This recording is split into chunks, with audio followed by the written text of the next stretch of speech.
Bueno, ¿quieren que comencemos? Dale. Perfecto. Bueno, bienvenidos a todos al segundo encuentro de la diplomatura en Derecho Ambiental. Hoy tenemos tres docentes, los vamos a presentar. La primera docente es Silvana Saninetti, ella es abogada, egresada de la Universidad Nacional de Córdoba, es diplomada en Derecho Sostenible, magíster en Derecho, Política y Ambiente, es directora de Desarrollo Sostenible y Cambio Climático de la provincia de Córdoba, es miembro de CIFAL, UNITAR de las Naciones Unidas, en la Comisión de Cambio Climático y Reducción de Desigualdades, y es integrante del Consejo Asesor de los Parques Nacionales Tras la Sierra y Ancenusa. Hemos tenido un cambio a último momento, la docente Lucila Castro no va a poder estar con nosotros por problemas de salud, en su lugar está Laura Stefolani, ella es bióloga con especialidad en biología de la conservación y es coordinadora de proyectos de Natura Internacional. Y tenemos a Alejandro Vera, él es abogado de la Universidad Nacional de Córdoba también, ha trabajado en organizaciones no gubernamentales vinculadas al derecho ambiental e integrado diversos proyectos de investigación en la misma temática. Actualmente es profesor de Derecho de los Recursos Naturales y Ambiental en la Facultad de Derecho de la Universidad Nacional de Córdoba y es funcionario del Poder Judicial de esta provincia. Bueno, así que con ustedes los dejo con los docentes. Empiezo. Buenas tardes a todos y a todas. Bueno, como me presentó Laura, yo soy Silvana Saninetti. El tema que voy a dar es áreas naturales protegidas. Vamos a encarar conjuntamente con mi compañera que me sigue, Laura Stefolani, la misma temática, y lo vamos a abordar más que nada si bien yo voy a dar alguna cuestión legal, lo vamos a abordar desde un tema más territorial y más técnico, para aquella gente que no es abogado o abogada, así que bueno, es ese el enfoque que se va a dar para que se entienda territorialmente y desde el lado de la conservación y desde el ambiente, que es un área natural protegida.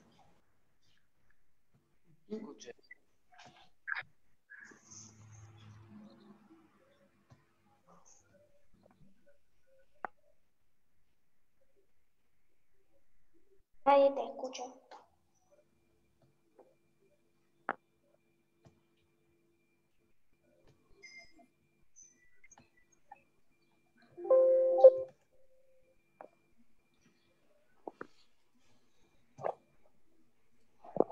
Bueno, como plataforma de referencia internacional, que es la Unión Internacional de Conservación de la Naturaleza, que está compuesta por estados, agencias de los gobiernos y organizaciones de la sociedad civil y comunidades, se define de manera internacional y compete para todas las áreas protegidas a nivel mundial, más allá de la gobernanza, sea nacional, municipal, sea de manera privada, sea de manera provincial, a las áreas protegidas como un espacio geográfico que está claramente definido, reconocido, dedicado y manejado mediante medios legales u otros tipos de medios eficaces para conseguir la conservación a largo plazo de la naturaleza, los servicios ecosistémicos, sus valores culturales y sus valores culturales asociados. ¿Qué quiere decir esto? Que un área natural protegida, si bien la mayoría de las personas que no tienen un conocimiento del caso, cree que un área natural protegida solo conserva o está relacionada con la parte de la flora y la fauna. Mami, ¿cómo hago yo para verle a la mamá? Te venís para acá. ¿Puedes silenciar el micrófono?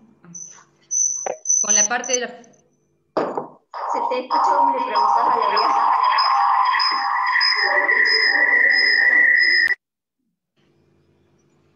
Perdón, porque no podía escuchar. Bueno, la mayoría de las personas relacionan a un área natural protegida con lo que es flora y fauna. A través de esta definición vemos de que un área natural protegida no solamente contiene lo que son la riqueza de la biodiversidad de nuestra flora y fauna, sino que también comprende todos los servicios ecosistémicos y los valores que tiene un área protegida, incluyendo hasta las comunidades que pertenecen al mismo lugar, a los valores históricos que se quieren conservar. Entonces, cuando nosotros queremos crear un área protegida, tenemos que tener en cuenta justamente qué es lo que queremos conservar. Y dentro de la conservación justamente entra la parte cultural, la parte social, la parte de los valores, la parte de la historia.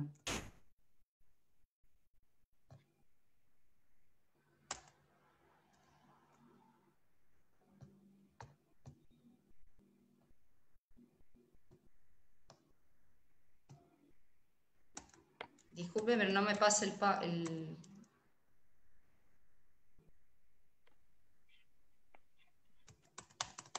¿Querés salir y volver a entrar a la pantalla compartida? Sí.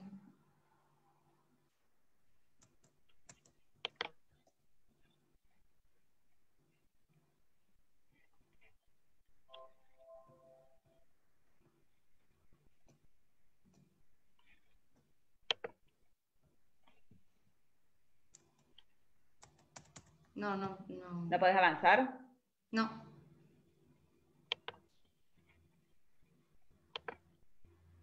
A ver, salí de la pantalla compartida.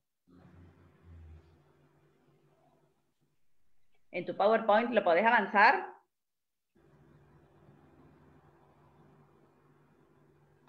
Sí. A ver, ¿querés Bueno. fijar que ahí sí podés? Compartir.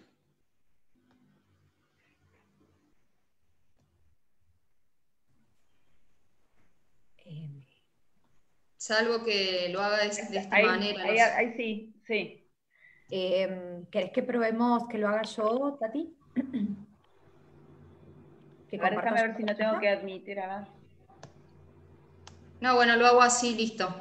Bueno. De esta manera. Bueno, Argentina es uno de los países que tiene mayor ecorregiones en el mundo, tiene 18 ecorregiones y por ello es uno de los países que contiene mayor cantidad de reservas y parques que pertenecen al Estado Nacional. Y dentro de lo que es estas áreas protegidas nacionales, tenemos la ley que lo regula, que es la 22351, donde no solamente existe la posibilidad como área protegida de la creación de lo que es un parque nacional, sino lo que es una reserva nacional, que ya vamos a ver qué diferencia hay entre uno y otro, y monumentos naturales, y también tenemos las reservas naturales de la defensa.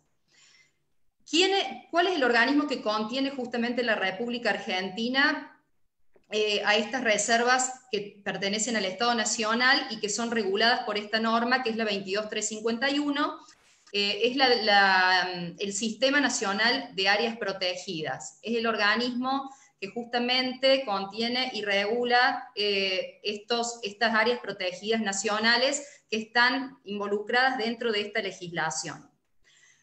Como dato anecdótico, Argentina fue el tercer país en el mundo, en el continente americano, en establecer parques nacionales y el quinto a nivel mundial.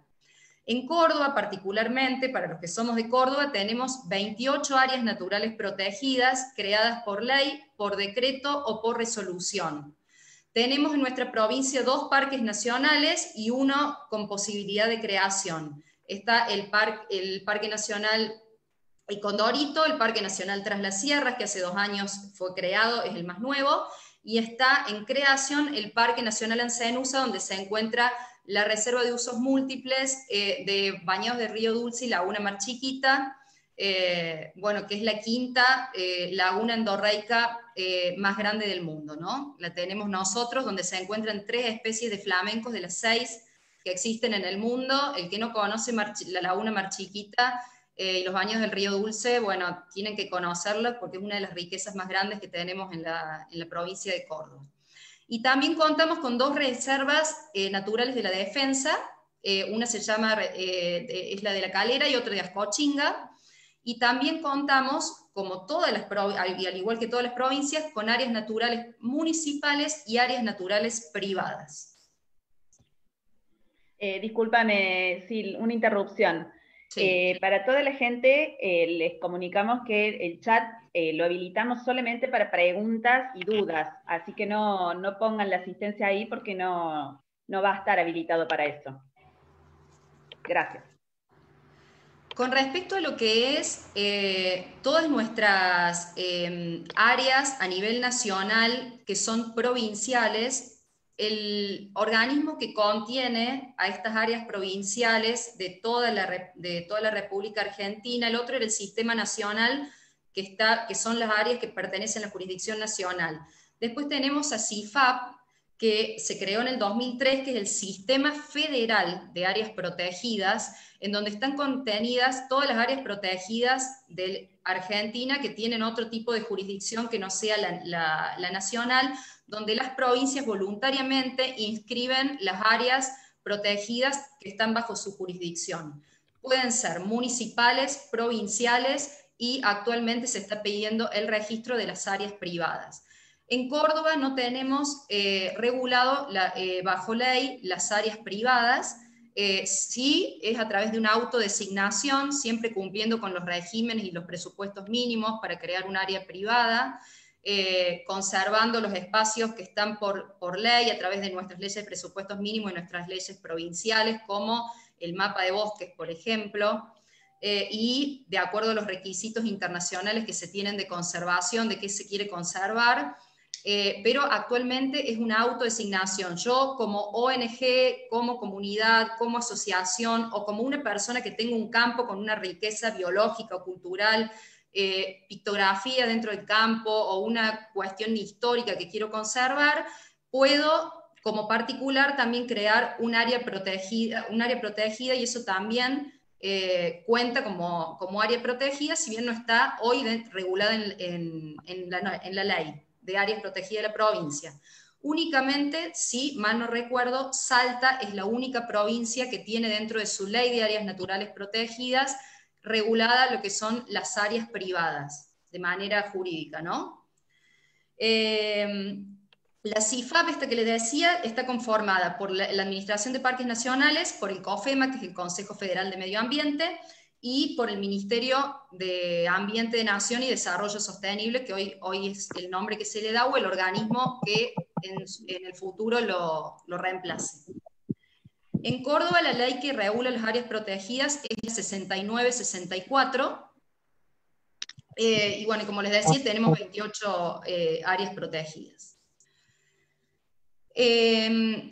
¿Qué requisitos tiene que haber para que se pueda crear un área protegida? Primero que nada, tenemos que tener en claro que tenemos que delimitar los límites geográficos que tienen que estar claramente definidos. ¿Para qué? Porque si yo estoy adentro de un área protegida o afuera de un área protegida, es totalmente diverso qué puedo hacer, qué regulación me compete, quién tiene que gestionar o qué responsabilidades o qué derechos tengo adentro o afuera de un área protegida, por lo cual tengo que delimitar, tener claramente delimitado el espacio geográfico de esa área protegida. Para ello tengo que saber qué quiero conservar. ¿Qué quiero conservar? La riqueza biológica, cultural y demás.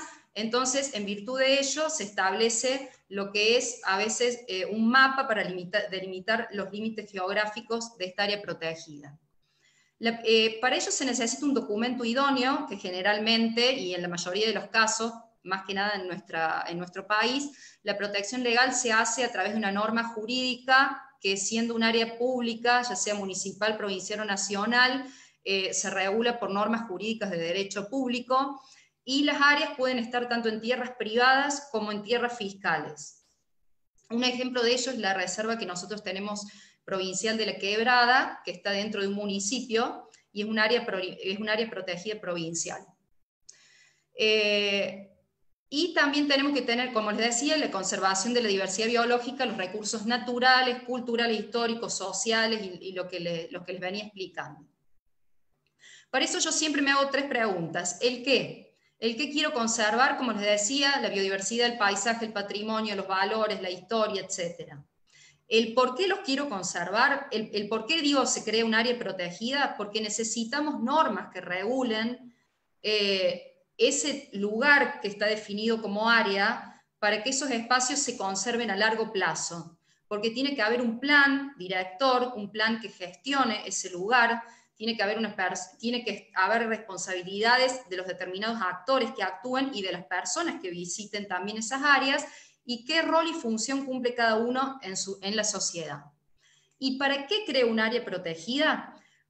Porque quiero evitar la destrucción de un ecosistema, porque quiero evitar la extinción de una especie determinada, porque quiero garantizar los procesos evolutivos de la diversidad biológica, porque quiero un desarrollo sostenible de esa área, porque quiero generar el mantenimiento de economías regionales, un turismo sostenible o ecológico, como hoy se dice, y mantener un patrimonio, como les decía, natural o cultural, en determinados casos también.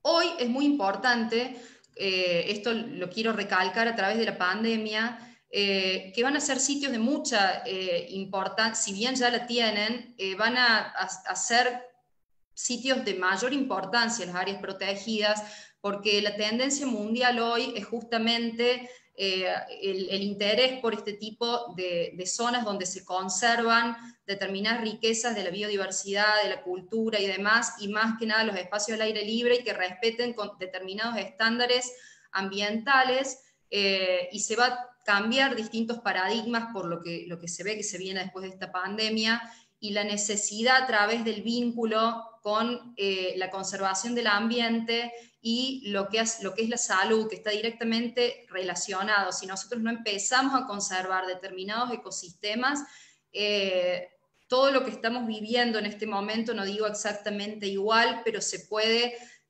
pueden venir determinados procesos más adelante si no empezamos a cuidar a nuestro planeta a través de la conservación, ¿no? Los criterios para tener en cuenta la creación de áreas protegidas, como les decía, representación de ambientes ecológicos, diversidad o riqueza biológica, que puede ser flora, fauna, cuencas hidrográficas, etcétera, y los valores naturales, nacionales, geomorfológicos y paisajísticos también. Mucha gente a veces tiene miedo de crear un área protegida porque cree que creo un área protegida y no puedo hacer determinadas cuestiones, tengo que dejar de hacer determinada actividad productiva, no puedo hacer determinada cuestión, y eso tiene que ver que conservar no significa excluir, así como producir no significa de que el desarrollo no puede ir de la mano del ambiente, que estamos hablando tanto del desarrollo sostenible. El tema de la conservación no significa que se excluya a las personas que están dentro de esa área protegida, a las economías regionales, a los valores sociales, a las cuestiones culturales, a algunas actividades productivas, porque para eso dentro de esa área protegida, si bien se establece lo que yo le decía, ese espacio geográfico, dentro de esa área protegida se determina cuáles son las zonas de uso público, cuáles son las actividades que pueden o no realizarse y demás, y se tiene en cuenta, no solo que se tiene en cuenta, sino que son parte de esa área protegida. A veces se va a tener que cambiar la forma de producir o de hacerlo para cuidar otras cuestiones que se quieren conservar, pero no quiere decir que se excluya o que no se pueda hacer nada porque sea un área protegida. Va a depender siempre de lo que se quiera conservar y de las restricciones menos o más flexibles de acuerdo al instrumento de creación, ¿no? Que va a tener que ver con todo esto que les decía. ¿Y quiénes dicen cuáles son los valores de conservación para crear un área protegida? Si bien hay un montón de gente que participa en estos procesos de crear un área protegida, que tiene que tener conocimientos, como acá tenemos a Laura, que es mi compañera que me precede, biólogos, científicos, académicos y demás. La gente que más conoce esa área protegida es la gente de la comunidad local, los gobiernos locales, las ONG que participan, que habitan esa determinada comunidad local o que trabajan en determinada materia.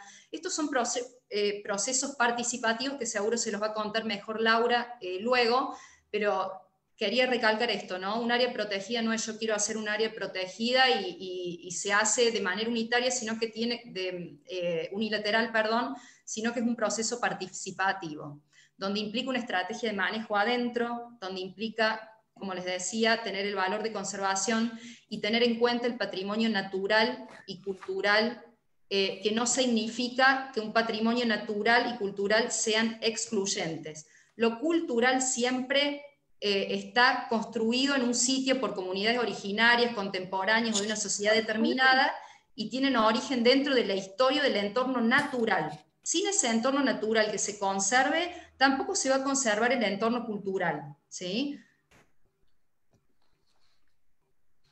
Y bueno, y acá vamos con las distintas áreas protegidas. Las áreas protegidas, como yo les mencionaba antes, son públicas o privadas.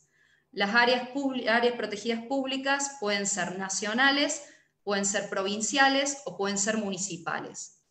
Las áreas protegidas nacionales están establecidas en la Ley 22.351, puede ser un parque nacional, puede ser una reserva nacional, puede ser un monumento natural, puede ser una reserva natural de la defensa o un parque interjurisdiccional natural marino costero. Yo después paso, si quieren, voy a dejar mi mail y puedo compartir el PowerPoint con las personas que están inscritas en la diplomatura. También, obviamente, la Constitución Nacional y los tratados internacionales a los que nosotros adherimos también establecen estándares y normas a cumplir para la creación de áreas naturales protegidas, y la Constitución Nacional establece, uno de los artículos más importantes, es el 124, de que los recursos naturales, la gestión de esos recursos naturales pertenecen a las provincias. Más allá de que un parque nacional venga y se crea el parque nacional dentro de un territorio provincial, lo que se cede es la jurisdicción ambiental a la nación, donde Parques Nacionales va a tener ahí la gestión de esa área protegida, pero la gestión de los recursos naturales siguen perteneciendo, digamos, a la provincia, y el poder de policía, si bien fiscaliza y controla parques nacionales, el poder de policía a través del artículo 75, inciso 30 de la Constitución, como considera estas áreas protegidas de utilidad pública, pertenecen y lo conservan las provincias, ¿sí? Para crear un parque nacional, si el territorio pertenece a la provincia o es privado, tiene que ser cedido a la nación ese territorio.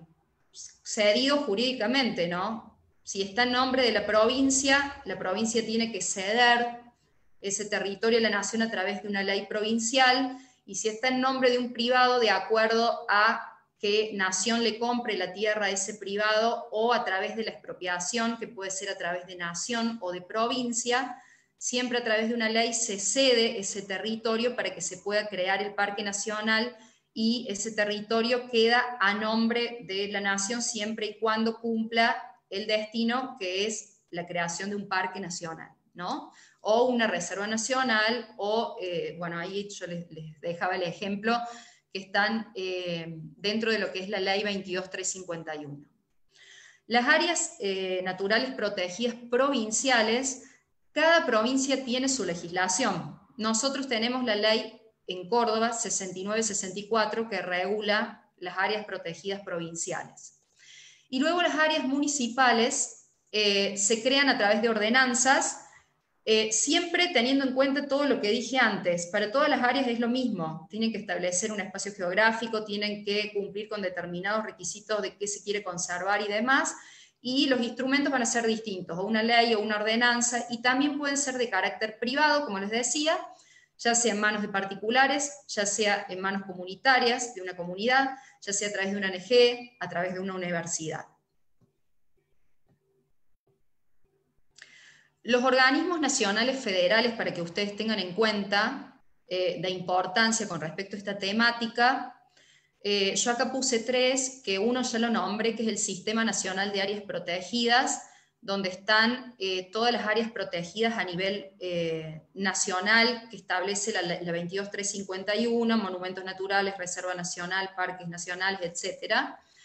Después está el CIP, que fue creado en el 2002 por la Administración de Parques Nacionales, que fue una propuesta para expandir este sistema de áreas protegidas nacionales, y poderle brindar a la comunidad información, clasificación y poner a disposición a la sociedad todo lo que sea las áreas protegidas que están bajo la jurisdicción en el resto del país. Ahí tenemos información de la ecorregión que pertenece a esa área protegida, de los animales, de la flora, de la fauna, de las bacterias, de los órganos, de las plantas, de los tipos de visitantes que entran, de la categoría internacional que conforma. Por ejemplo, nosotros tenemos, provincialmente hablando, ¿no?, lo que es la reserva de usos múltiples en los baños del Río Dulce y Laguna Mar Chiquita, es a nivel internacional el sitio Ramsar, por ejemplo, la categoría internacional de importancia, ¿no? Después tenemos como tercer organismo nacional o federal de importancia, lo que yo les decía, el Sistema Federal de Áreas Protegidas, que se llama, es la CIFAP, las siglas, que fue creado en el 2003 y que está conformado por el Consejo Federal de Medio Ambiente, por la Administración de Parques Nacionales y por el Ministerio de Ambiente y Desarrollo Sostenible de la Nación. ¿Para qué se crea el Sistema Federal de Áreas Protegidas? Primero, para tratar de llevar un registro de todas las áreas protegidas que existen a nivel nacional, no solamente las nacionales, sino en cada jurisdicción. Nosotros en Córdoba podemos tener áreas municipales, áreas provinciales, áreas privadas, que pueden estar registradas en este Sistema Federal de Áreas Protegidas, y se intenta que haya una uniformidad o homogeneidad de reglas o principios que se lleven a cabo de manera uniforme en lo que es la gestión de áreas protegidas en todo el país. Entonces se conforma lo que es, a través de estos organismos, el Sistema Federal de Áreas Protegidas, para lograr esto, y el vínculo entre nación, provincia y municipio, y que tenga, digamos, lleven una homogeneidad con respecto a las reglas, a los valores de conservación, y etc. La Ley 22.351, como les contaba, para que sepan la diferencia de un parque nacional y una reserva nacional, en el artículo 4 establece que un parque nacional es un área a conservar en su estado natural que sea representativa de una región fitozogeográfica, que tenga un gran atractivo de bellezas escénicas o interés científico, y que será mantenida sin alteraciones. El Parque Nacional es como la categoría más alta, digamos, por así decirlo, de lo que es un área protegida en nuestro país a nivel nacional, ¿no? Donde las restricciones son más, es más restrictivo, digamos, que otras áreas protegidas. La Reserva Nacional, que suele estar como área de amortiguación alrededor de los parques nacionales, o puede ser directamente una reserva nacional independiente, son las áreas que interesan para la conservación, sistemas ecológicos, mantenimiento de zonas protectoras al Parque Nacional contiguo, o creación de zonas de conservación independientes cuando se requiere un parque nacional. Los parques nacionales, como les decía, siempre son creados por una ley nacional, pertenecen a la jurisdicción nacional, son establecimientos que tienen utilidad nacional, lo que les decía que establece el 75, inciso 30 de la Constitución Nacional, y necesitan que haya una cesión de dominio y de jurisdicción ambiental a través de la provincia en donde se va a crear. Bueno, el poder de policía, eso ya se los había mencionado, sigue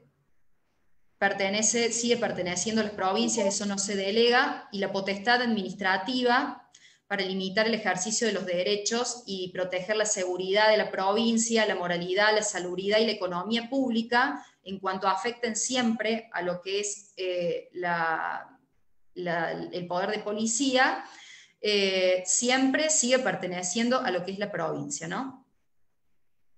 Acá agradezco, no sé por qué me aparecen esas líneas amarillas, pero agradezco mucho a lo que es porque me actualizó la Administración de Parques Nacionales, me pasó la información actualizada, que en Argentina tenemos 49 áreas naturales protegidas. Tenemos dentro de estas 49, 36 son parques nacionales, 3 áreas marinas, 3 parques interjurisdiccionales marinos, 6 reservas nacionales y un monumento natural. El año pasado hubo 4 millones de personas que visitaron parques nacionales en la Argentina, para que ustedes vean la magnitud y la importancia que tiene para lo que es el turismo ecológico estas áreas, ¿no? Es un tipo de turismo distinto que yo creo que se va a ir incrementando con el tiempo, y creo que es la tendencia que se viene y que las nuevas generaciones van a querer justamente hacer ese tipo de vacaciones, si se quiere, o de visita, que tenga que ver con lugares más amigables con el ambiente y con la conservación. Como les decía, tanto un parque nacional como un área protegida es un proceso multidisciplinario y multisectorial, que lo va a explicar bien a esto Laura, no le quiero sacar temas, pero bueno, en resumen, digamos, más legalmente se tiene que iniciar un expediente administrativo donde está lo que es la situación dominial del área donde se quiere establecer el área protegida. Se tiene que hacer el relevamiento del territorio para ver qué es lo que se quiere conservar. Eso va todo dentro del expediente, los informes técnicos.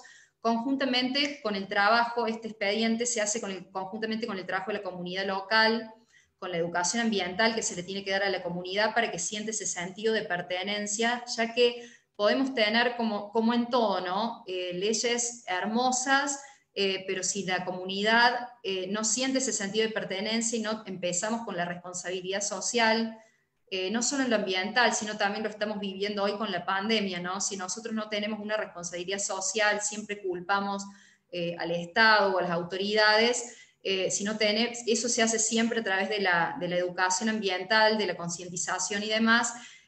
Va a ser muy difícil a largo plazo mantener estas áreas protegidas, y sabemos que en Córdoba actualmente, por ejemplo, no tenemos plan de gestión en ninguna de nuestras áreas, y hay áreas que no están en condiciones óptimas y que estamos trabajando para ello con un plan a través del gobierno provincial, y bueno, ojalá que esto haga tomar conciencia también a toda la sociedad, y que cuidemos entre todos, ya sea el tema de tirar residuos, el tema de no romper carteles, de conservar todos los sitios.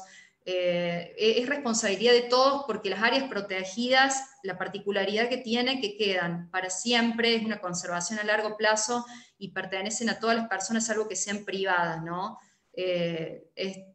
Quería rescatar eso, que es responsabilidad de todos. La legislación que se tiene que aprobar, como les decía, depende en dónde esté el área y a qué jurisdicción pertenece. En caso de que sea un parque nacional, se crea a través de 2 leyes, una provincial que le cede la jurisdicción ambiental y en su caso la dominial a la nación, y la nación a través de otra ley acepta esa cesión por la provincia y se crea el Parque Nacional. Y de lo contrario, nuestra provincia se hace a través de leyes, decretos o resoluciones, a través de la autoridad de aplicación o a través de la legislatura, en caso de que sea una ley. Y después viene todo lo que es la estrategia de adquisición de tierras, que se le puede comprar al particular en caso de que haya terrenos privados, o en algunos casos se hace a través de lo que es la expropiación, a través de la expropiación, que va a tener que ver ahí la legislación de acuerdo a cada provincia para el tema de lo que es el proceso de expropiación, ¿no?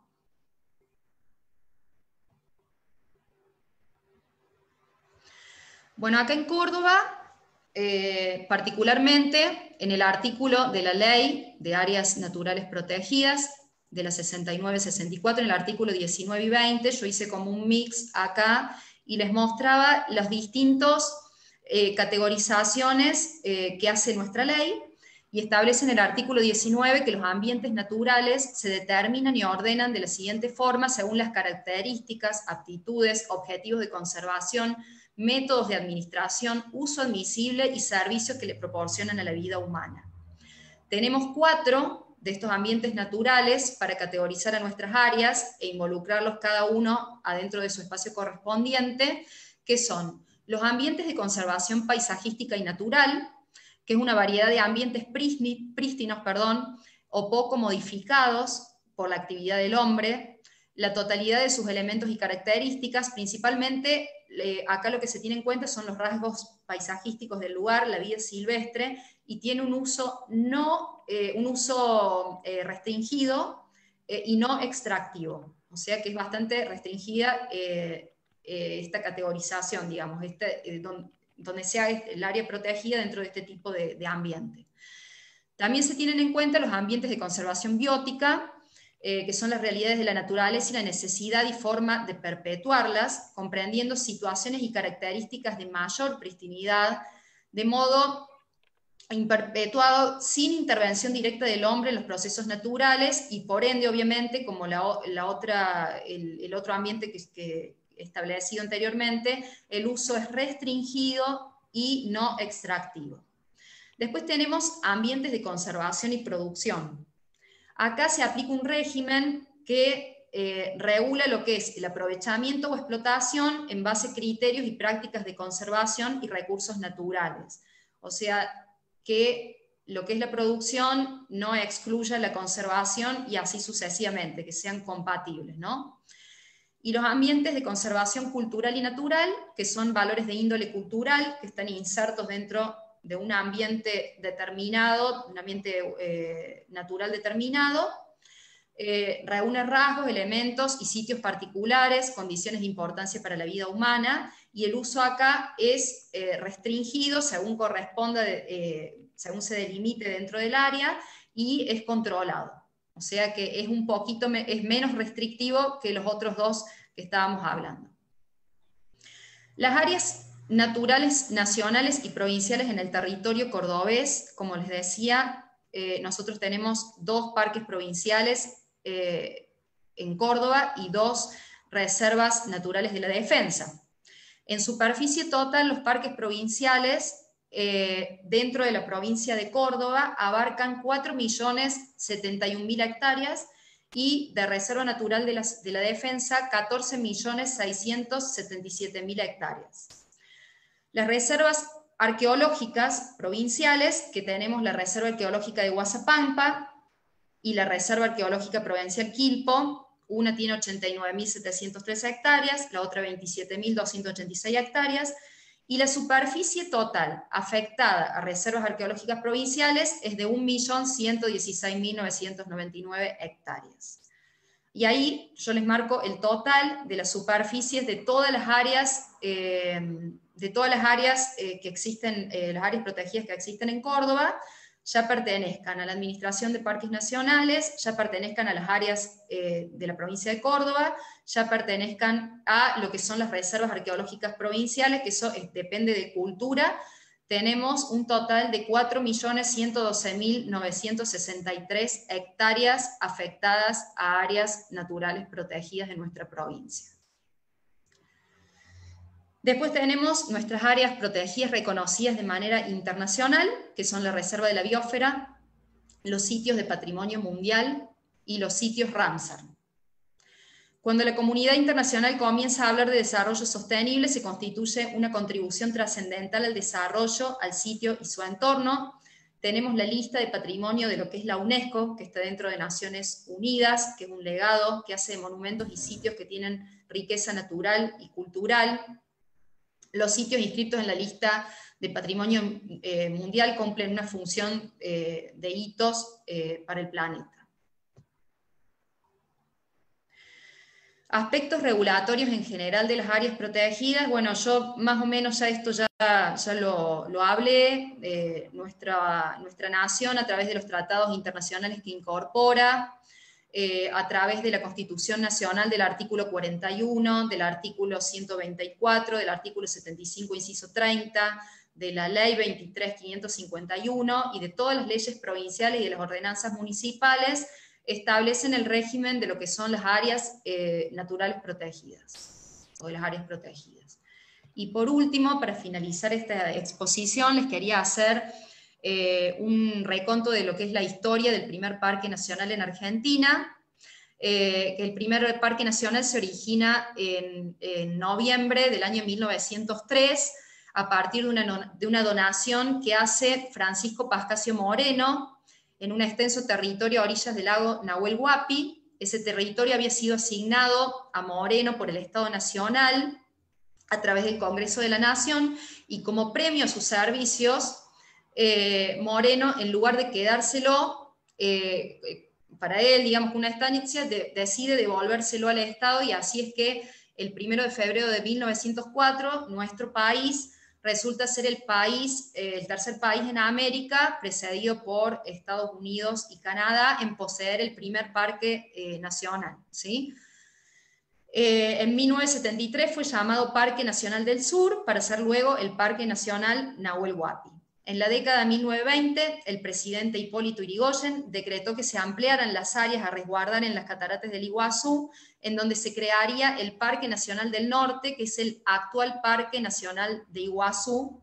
Y en 1936, la provincia de Tucumán definió las dos primeras áreas protegidas administradas por la provincia, son las dos primeras áreas provinciales, que es el Parque Natural La Florida, actualmente Reserva Forestal La Florida, y el Parque Provincial Aconquija, que hoy en la actualidad es Parque Nacional. Si no me equivoco, yo en ese momento estaba trabajando en la creación de este Parque Nacional en la Comisión de Ambiente de la Nación. Fue conjuntamente con el Parque Tras la Sierra de nuestra provincia, si mal no me falla la memoria, en el 2018 se crea el Parque Nacional Aconquija.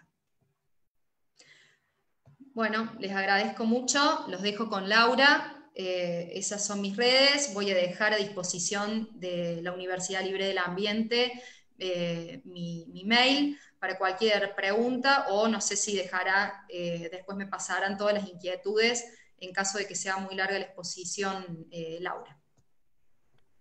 Gracias, Pati. Comparto pantalla.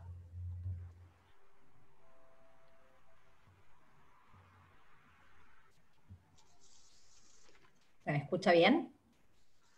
Sí.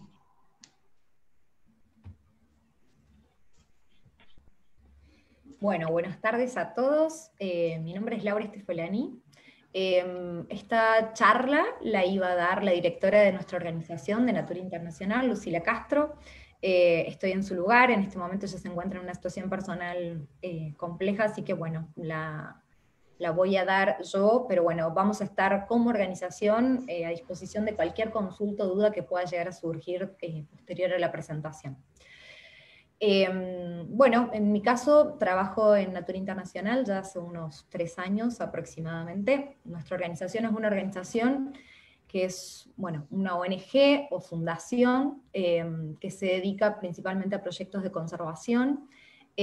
Particularmente promovemos la creación de áreas protegidas, y en ese promover trabajamos conjuntamente con el sector gubernamental, con otras organizaciones territoriales, de forma conjunta. Una de las primeras preguntas que nos planteamos es, ¿cuál es la función o para qué sirven las áreas protegidas? ¿Sí? Las áreas protegidas son una herramienta de conservación. Para que sean una herramienta de conservación, ¿qué es lo que queremos conservar a través de esa herramienta? Los valores o objetos de conservación, que en un principio Silvana explicó, que son estas características ambientales, culturales, socioeconómicas, que le dan cierto valor a un área en particular. ¿Cuáles pueden ser? Ecosistemas, fuentes de agua, como pueden ser cuencas hidrográficas o glaciares, el patrimonio cultural per se, la biodiversidad, tanto de flora como fauna, especies nativas, especies endémicas, y lo que son los bienes y servicios ambientales que provee cada una de estas áreas. Además, las áreas protegidas son espacios en los cuales se puede llevar a cabo la investigación científica, son espacios sumamente idóneos para trabajar diferentes proyectos de educación ambiental, son espacios en los cuales se da o son elementos ideales para lo que es la mitigación del cambio climático, promueven el desarrollo de las economías locales, y particularmente cuando hablamos de economías locales, promueve el fortalecimiento de las economías, pero a nivel regional, no a nivel nacional, sino que de cierta forma aquellas actividades que están vinculadas económicamente a estas áreas protegidas y estas comunidades, que generalmente son comunidades pequeñas y se encuentran aisladas, estas áreas protegidas les permite ubicarlas en el mapa y desde un punto de vista turístico, productos artesanales o la cadena que genera el desarrollo turístico se ven fortalecidas. En general, quienes nos dedicamos a trabajar en proyectos de creación de áreas protegidas, consideramos de que las áreas protegidas son la piedra angular en aquellas estrategias de conservación.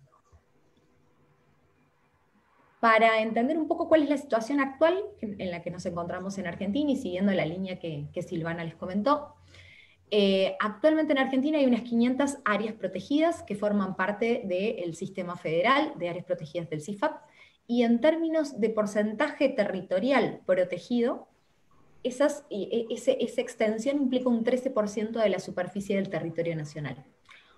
¿Por qué evoluciona ese porcentaje? Porque, como muchos saben, existe el Plan Estratégico para la Diversidad Biológica, o también conocido como las Metas Aichi, que fue elaborado por el Programa de las Naciones Unidas para el Medio Ambiente.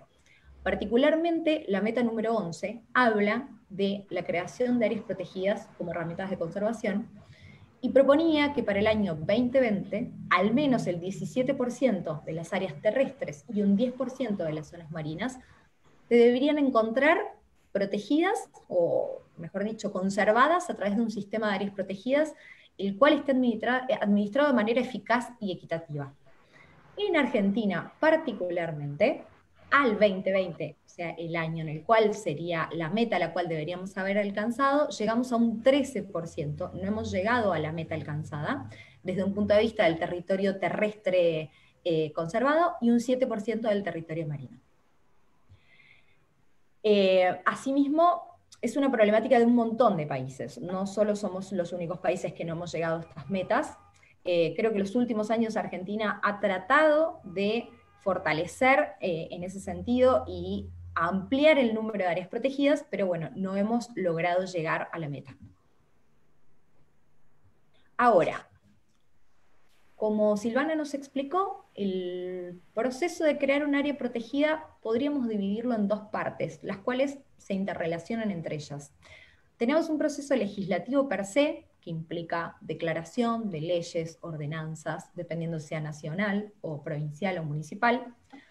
Pero para llegar al proceso de crear un área protegida, necesitamos realizar un proceso constructivo y participativo desde un punto de vista de la comunidad, territorialmente.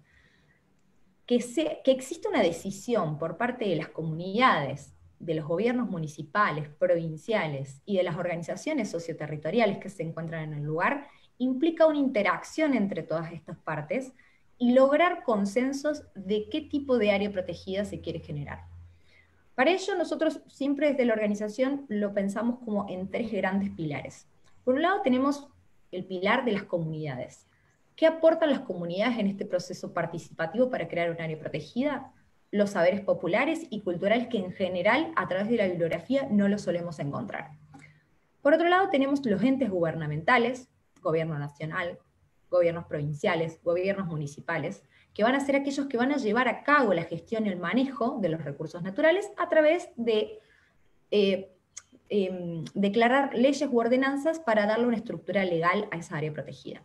Y por otro lado tenemos lo que se le suele llamar tercer sector, en algunos casos lo que son las ONGs o fundaciones o asociaciones, y también organizaciones socioterritoriales y el sector académico, que es aquel sector que en general hace el aporte más técnico y científico en relación a lo que es el conocimiento del área desde un punto de vista técnico. Es decir, vamos a conservar un área, pero necesitamos entender si el área cumple con todos los requisitos para ser un área protegida. Hay algo que anteriormente o ancestralmente se consideraba que las áreas protegidas eran áreas prístinas, ¿sí? Que en general cuando se conservaba un área no existía una relación con la sociedad tenía que estar fuera de estas áreas protegidas. Y eso es un concepto que ha quedado sumamente antiguo y arcaico. Hoy en día las áreas protegidas son un combo en el cual la comunidad forma parte de esa área protegida, hace uso de esa área protegida. Por ende, al momento de crear un área protegida, se tienen que considerar todas las partes que forman parte de este proceso. no podemos pensar en la conservación o el manejo sostenible de los recursos naturales y culturales si no hay una implicancia, una participación de todos los sectores de la sociedad. Es por ello que cuando hablamos de los 3 pilares, en general, cuando hablamos de un trabajo coordinado con el sector gubernamental, implica, en nuestro caso, que trabajamos y promovemos proyectos de creación de áreas protegidas, un contacto estrecho y directo con lo que son municipios, secretarías provinciales, secretarías nacionales, entender cuál es la percepción que tienen del área que quieren crear y cómo quieren llevar a cabo este proceso. Y de esa forma, en general, las organizaciones, como es nuestro caso, actuamos como catalizadores, ¿sí? Unimos la idea que tienen las comunidades respecto a lo que es un área protegida y cuál es la idea que tiene el sector gubernamental, que muchas veces les cuesta llegar a una idea común, ¿sí? O a una estrategia común para llevar a cabo este proceso. Por otro lado, implica un trabajo cotidiano con las comunidades, entender cuáles son las problemáticas que ellos tienen cotidianamente con el ambiente en el que viven, cómo creen que sería para ellos crear un área protegida, cuáles ellos creen que son los beneficios, y si están o no están de acuerdo con el proceso y de la forma en la que se está dando ese proceso. Por ende, para ello se realizan muchos talleres, encuentros, capacitaciones. De esa forma uno va entendiendo qué es lo que la sociedad cree respecto a ese proceso y cómo ir entendiendo esta construcción, pero desde la percepción de las comunidades y no desde la percepción de la creación de un área a través de un instrumento solo legal. Después el trabajo por ahí, las organizaciones socioterritoriales, las universidades, es la que aportan en este proceso, tiene que ver con una cuestión del conocimiento científico, una caracterización ambiental, una línea de base en el cual podemos generar un sustento científico y técnico, el cual indica que el área que se va a transformar en un área protegida cuenta con todas las características para que esa área se cree. Ahora, luego de creada el área protegida, se dio un proceso participativo y se dio un proceso legislativo en el cual obtenemos un instrumento legal de un área y se crea un área protegida. Las áreas protegidas, como dijimos en un inicio, serán verdaderas herramientas de conservación si existe una planificación y un plan de manejo. La planificación, en general, de un área protegida implica el involucramiento de diversos actores. Estos actores, o sea, el famoso mapa de actores en un proceso implican gobiernos, organizaciones, las comunidades socioterritoriales e inclusive el sector privado, porque muy probablemente si es un área que tiene un potencial turístico, va a requerir que el sector privado también participe en este análisis. En general, las planificaciones de las áreas protegidas están enmarcadas en planificaciones nacionales que tienen que ver con el ordenamiento territorial del territorio nacional en general. Entonces, toda planificación va a estar enmarcada en una planificación o de una provincia o de un país, ¿sí?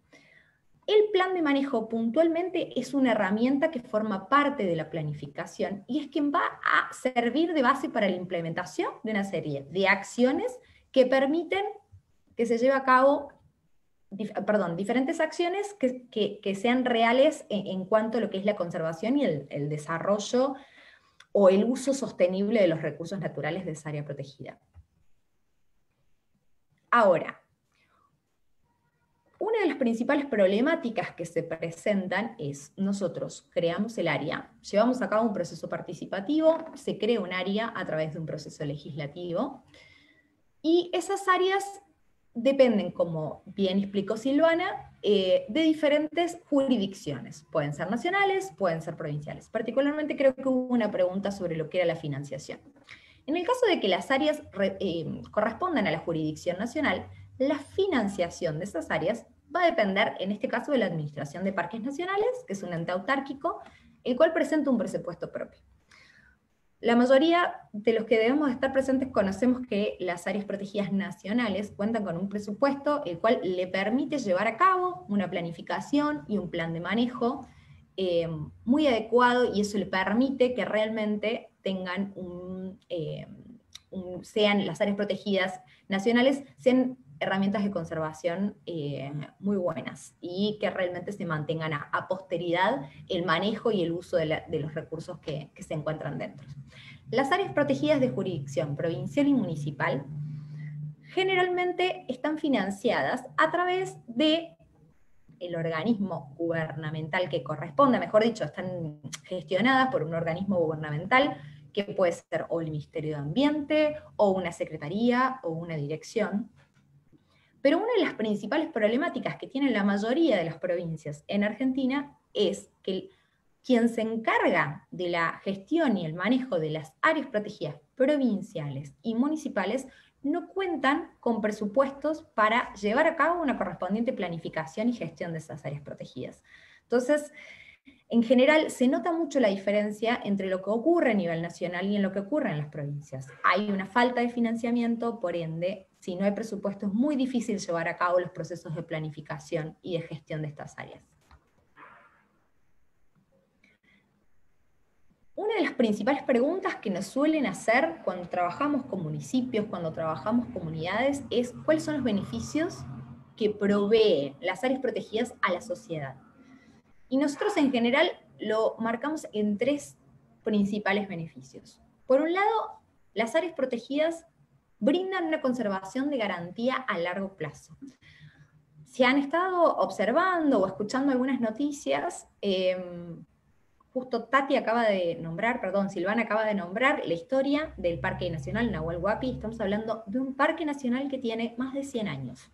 En este caso yo puse otros dos que tienen 83 años.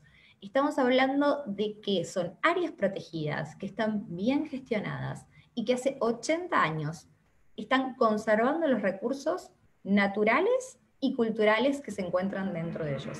O sea que realmente las áreas protegidas pueden ser garantía de conservación a largo plazo de la biodiversidad cultural y natural y de los bienes y servicios que proveen. Por otro lado, en general, las áreas protegidas son un motor de desarrollo económico. Particularmente ponemos el ejemplo del turismo, y a mí me gusta mucho hacer alusión al proceso que ocurrió en el Parque Nacional Iberá, en el cual los cazadores que vivían a orillas de los esteros del Iberá se transformaron en guías de turismo, ¿sí? Hicieron una transformación interna en entender que hay ciertas actividades económicas que pueden ser más perjudiciales para mantener ese recurso a posteridad, ¿sí? Entonces, en general las áreas protegidas generan ciertas herramientas desde un punto de vista económico que permite fortalecer las economías a nivel regional. Y eso consideramos que es uno de los beneficios más importantes, particularmente en aquellas áreas protegidas que están vinculadas a comunidades que están sumamente aisladas de lo que serían ciudades grandes o urbes grandes. Y por último, constituyen una herramienta educativa. Nos ha pasado de acercarnos a comunidades en los cuales no identificaban la biodiversidad ni la cultura del propio lugar en el que ellos vivían. El poder entrar en contacto con el ambiente en el que vivimos es parte de la educación ambiental. Si nosotros conocemos, sabemos conservar. Por eso consideramos que las áreas protegidas realmente son una herramienta para promover la educación ambiental en general de la sociedad, no necesariamente del sector de los alumnos de los colegios en centros educativos, sino de la comunidad en general. Conocer para conservar, básicamente. Y por otro lado, la investigación científica. Las áreas protegidas, al ser lugares en el cual hay cierta planificación y gestión de esos recursos, permiten llevar a cabo investigación, lo cual alimenta el conocimiento propio del territorio en el cual se está viviendo. Bueno, muchísimas gracias por escucharme. Estaré atenta a las preguntas del chat por cualquier duda que pueda llegar a surgir o algunos detalles que no hayamos expresado. Y también dejamos nuestras redes sociales para que nos hagan las preguntas que crean correspondientes o que no han podido preguntarnos en esta charla. Muchísimas gracias.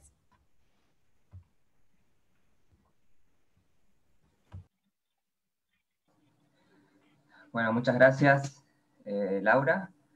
Muchas gracias a la ULA también por la invitación a ser parte de esta diplomatura tan interesante. voy a empezar mi exposición, voy a compartir pantalla también.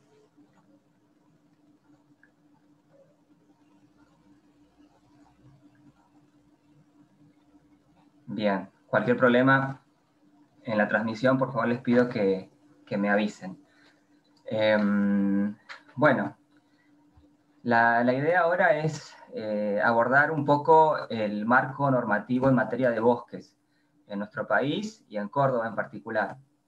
Es un tema bastante amplio, por lo menos estaría bueno que en el tiempo que nos queda del encuentro de hoy podamos abordar al menos las principales normativas en materia de bosques.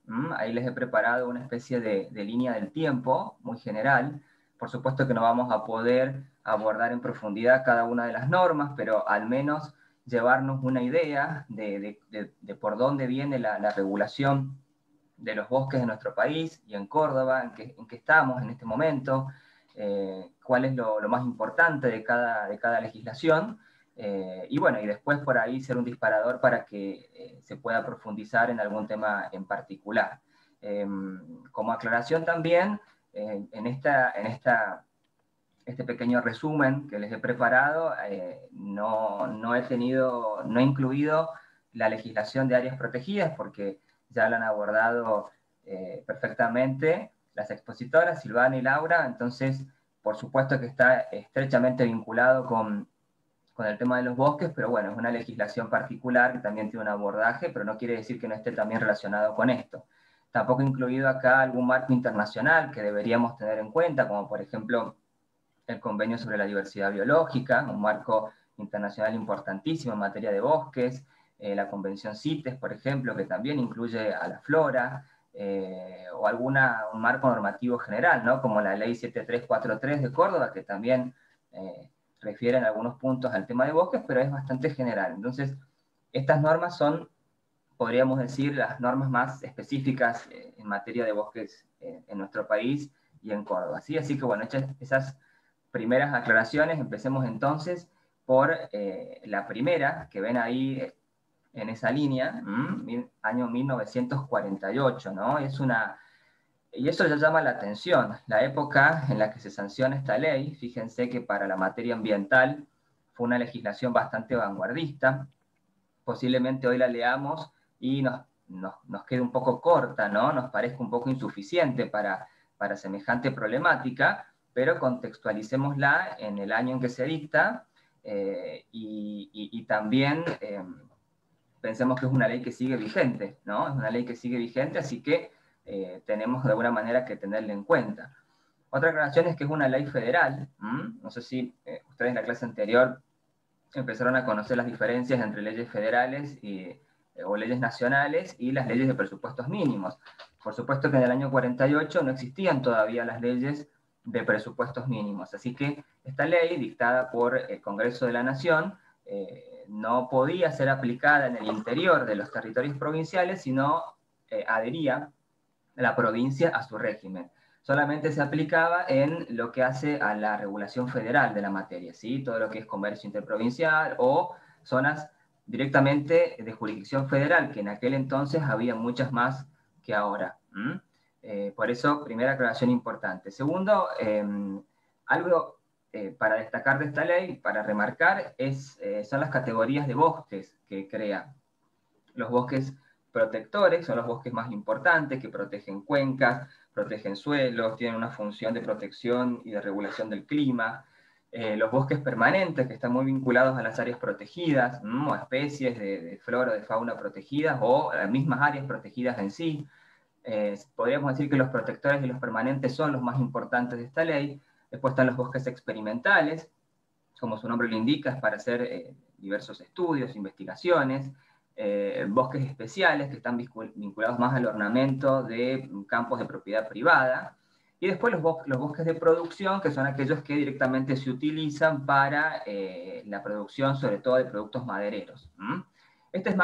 ¿Por qué recargo esta clasificación? Porque hay mucha legislación ambiental posterior a esta ley, incluso provincial, que sigue vigente, que sigue hablando de bosques protectores, permanentes. O sea, es una clasificación que la van a encontrar por ahí en otras normas. Por ejemplo, la ley 10.208 habla incluye, si bien es una ley bastante moderna, en algunos puntos habla también en sus anexos de este tipo de bosques. Así que algo a tener en cuenta de esta ley, esta clasificación. Y después, en general, es una ley que ha sido superada en muchos aspectos por la legislación que vino después. Crea un régimen común y un régimen especial. El régimen especial es para aquellos productores o propietarios de bosques que se adhieren voluntariamente a un régimen de conservación especial a cambio de ciertos beneficios fiscales. Y como régimen común prohíbe lo que llama la devastación de bosques, y de alguna manera aquí arranca los procesos de licenciamiento, los procesos de autorización, las guías forestales, por ejemplo, cuando se transportan productos madereros de provincia a provincia, todo empieza con esta legislación, por eso su importancia. Y también, algo también para anotar y considerar esta ley es que la definición de bosque que maneja habla de bosques como una formación leñosa. Ya vamos a ver en las legislaciones posteriores que este tema del concepto del bosque no es para nada un tema menor. En materia tanto jurídica como técnica, es un tema súper importante a prestar mucha atención en las normas que vienen, ¿no? Esta ley, por ejemplo, en su artículo 1, dice que se considera bosques a la formación leñosa, natural o artificial, ¿no?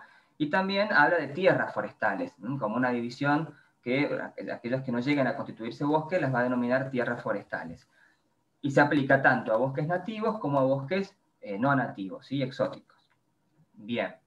Como les decía al principio, esta ley necesitaba de la adhesión de cada una de las provincias. En el caso de Córdoba, se acopla, en realidad, no es, la primera legislación que dicta no es esta, sino el decreto 2111, pero es un decreto de ley que ya está derogado, así que directamente yo les puse esta, la 8066, que es una ley que sigue vigente en la provincia, y si ustedes la leen van a ver que tiene muchas referencias a la ley 13273 de la que les acabo de hablar.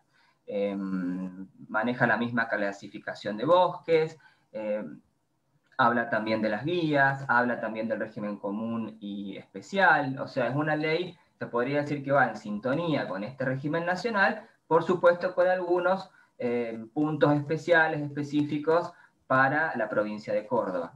Por ejemplo, tiene un capítulo especial para los bosques nativos, y en definitiva también, por supuesto, exige autorización de las autoridades para cualquier tipo de intervención sobre cualquier tipo de bosque, ¿sí? Por supuesto que dependiendo de qué tipo de bosque sea, la ley lo regula con determinados parámetros específicos, ¿sí? Así que de eso se trata la 8066.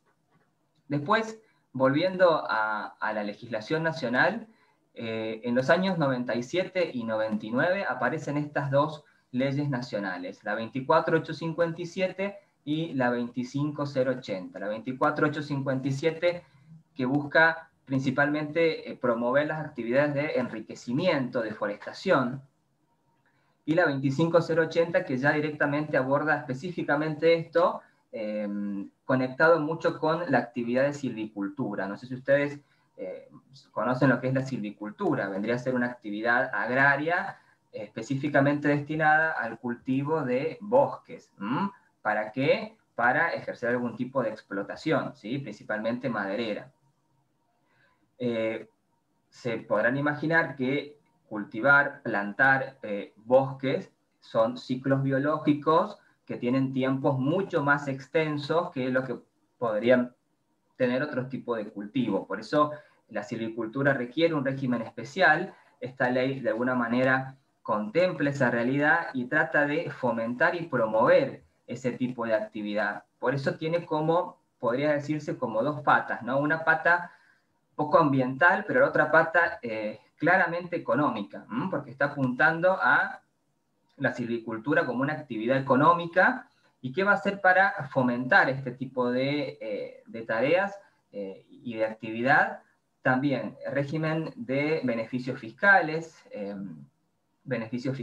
exenciones, algunos subsidios también, beneficios de este tipo para promover la actividad. Entre ellos, por ejemplo, estabilidad fiscal por el término de 30 años. ¿Qué significa la estabilidad fiscal? Que aquellos que se aventuren en este tipo de emprendimientos, se les garantiza que la carga tributaria que se maneja en ese momento se va a proyectar a lo largo de 30 años, como una forma de incentivar, de promocionar esas actividades, ¿sí? Y generalmente este marco normativo aplican las áreas más vinculadas a la agricultura, por ejemplo, el Ministerio de Agricultura a nivel nacional. También son leyes nacionales, ¿sí? Acá todavía no existen las leyes de presupuestos mínimos, por eso esta ley también necesita de la adhesión de las provincias, y en el caso de Córdoba, la adhesión vino en el año 2000 con la ley 8855, ¿sí? Entonces, ¿qué implica que Córdoba adhiera a este régimen de promoción? Y que va a poder, por ejemplo, quienes se dediquen a esta actividad, estar exentos de algunos impuestos provinciales, algunas tasas provinciales. Esos beneficios una ley nacional no lo podría disponer. Solamente la ley nacional va a disponer de beneficios fiscales, de tributos manejados por la nación. Entonces, cuando una provincia adhiere, se conectan los dos regímenes, y los que se dedican a esta actividad, por supuesto que van a tener un espectro más amplio de beneficios para poder aplicar. Esta ley tuvo y tiene repercusión, sobre todo en las provincias del litoral argentino, donde estamos más habituados a toparnos con grandes plantaciones y emprendimientos de silvicultura. También se le asoció mucho a las plantaciones de especies exóticas, porque generalmente son las especies que han resultado a lo largo de los años más rentables, y por eso también ha generado ciertos cuestionamientos también si efectivamente este régimen de promoción tenía una verdadera finalidad ambiental, o al final terminó posiblemente perjudicando ciertas áreas por la cantidad de selección de especies exóticas que utilizó. Hoy en día se trata de promover este mismo régimen, pero integrando también plantaciones de especies nativas, ¿sí? Que, bueno, esto posiblemente los ingenieros forestales lo tengan un poco más en claro, pero se está buscando cada vez más integrar esas especies para también tener un manejo económico de ese tipo de bosques. Por eso este régimen, por supuesto, que se mantiene vigente. Y se podrán imaginar que hasta aquí, estamos en el año 2000, 2005, las tasas de desmontes se incrementaban, y de alguna manera se podía evidenciar que estos regímenes no estaban siendo suficientes para detener el gran problema, el gran conflicto que sufrían y siguen sufriendo los bosques en nuestro país. Por ejemplo, en el caso concreto de la provincia de Córdoba, la respuesta que se da en ese entonces a esta problemática, que ya por supuesto empezaba a mostrarse con claridad, es en el año 2005 la ley 9219. No sé si han sentido hablar de esta ley, más conocida como la ley de desmonte selectivo. ¿Por qué se la conoce así? Porque lo que dispone esta ley específicamente destinada a los bosques nativos, es prohibir el desmonte total de bosque nativo por el plazo de 10 años. Está bien, era una medida necesaria por todo lo que estaba pasando, pero prohíbe el desmonte total y sí permite el desmonte selectivo. Y bueno, la ley no define lo que es desmonte selectivo, después lo va a terminar definiendo algunas reglamentaciones y términos de referencias que se dictan en el ámbito de la Secretaría, y que van a poder determinar, digamos, en pocas palabras, qué porcentaje de un campo un productor podía desmontar. Generalmente iban entre el 30 y el 40% del bosque, 30 a 40% del campo tenía que quedar con una especie de reserva de bosque nativo, y el resto se autorizaba, si correspondía, el desmonte. Esto era de manera legal. Claro, no dio la respuesta que se esperaba. Primero, tuvo algunas críticas a este régimen porque generaba, ustedes imaginarán, una especie de parches y poca conectividad entre terrenos al quedar esas especies de parcelas muy aisladas de bosque nativo en cada inmueble. Pero tampoco dio resultado real, no solamente porque su aplicación podía generar algún tipo de cuestionamiento, sino que tampoco se aplicaba, había mucho desmonte ilegal. Y esto estaba pasando en todo el país. Las respuestas legales seguían sin ser suficientes. Miremos, por ejemplo, este gráfico que me parece muy claro, donde podemos ver la cantidad de millones de hectáreas de superficie con tierras forestales a principios de siglo, 1937. Miren cómo fue decreciendo hasta llegar al año 2008, época aproximada en la que se sanciona la ley que vamos a hablar ahora. Creo que es bastante claro y abrupta la caída, la reducción de superficies de bosque en nuestro país, principalmente a partir de la década del 80-90. Los autores hablan de que hubo dos grandes factores que impulsaron la disminución de las tierras forestales en Argentina. Uno, en el siglo XX principalmente, siglo XIX-XX, fue las urbanizaciones, el crecimiento de nuestro país, la apertura de caminos, el ferrocarril. Eso generó una retracción importante del bosque nativo. Pero el segundo gran motor de incremento de la deforestación fue el avance de la frontera agropecuaria, principalmente expandiendo zonas para cultivo de lo que es la pampa húmeda hacia el Parque Chaqueño, y a la vez corriendo a su vez más la ganadería hacia provincias o zonas de nuestra provincia donde antes no se permitían, y eso motivó también un incremento enorme de las tasas de deforestación, que, por ejemplo, para esta época, año 2007-2006, Córdoba tenía una de las tasas de deforestación más altas del mundo. Nuestro país estaba muy mal posicionado en materia de deforestación, y Córdoba aún peor.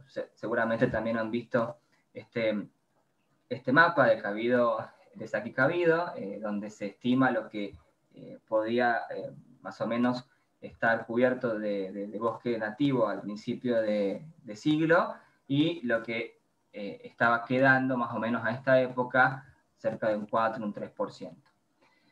Bien, así llegamos, en esta situación llegamos al año 2007 y a la sanción de la Ley de Presupuestos Mínimos en materia de bosques nativos. Y acá me gustaría detenerme un poquito más, porque esta es una ley muy importante. Si me han ido siguiendo, se imaginarán cuál era entonces el panorama real de la situación de los bosques en nuestro país, el panorama legal también. El motor disparador de este debate en el Congreso fue, no sé si se acuerdan, por esta época, las gravísimas inundaciones en Tartagal, en la provincia de Salta, que un poco puso en agenda, en el foco de atención, la problemática de los desmontes en el norte de nuestro país, y el tema tomó estado parlamentario.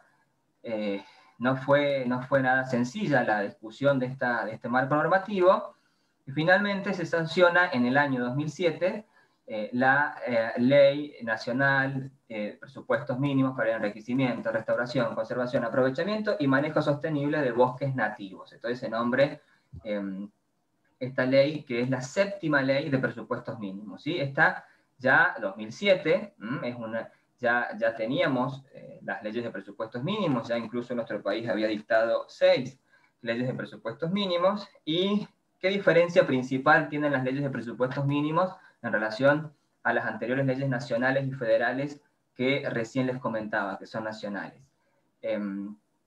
¿Cuál es la principal diferencia? Y que las leyes nacionales y federales requieren la adhesión de las provincias para ser aplicadas en el interior de sus territorios. En cambio, una ley de presupuestos mínimos no necesita esa conformidad de la provincia. Se aplica obligatoriamente en todo el territorio provincial, porque es justamente un presupuesto mínimo, que ninguna provincia puede desconocer.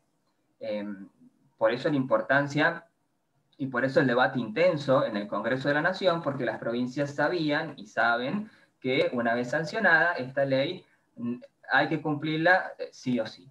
De ahí la importancia.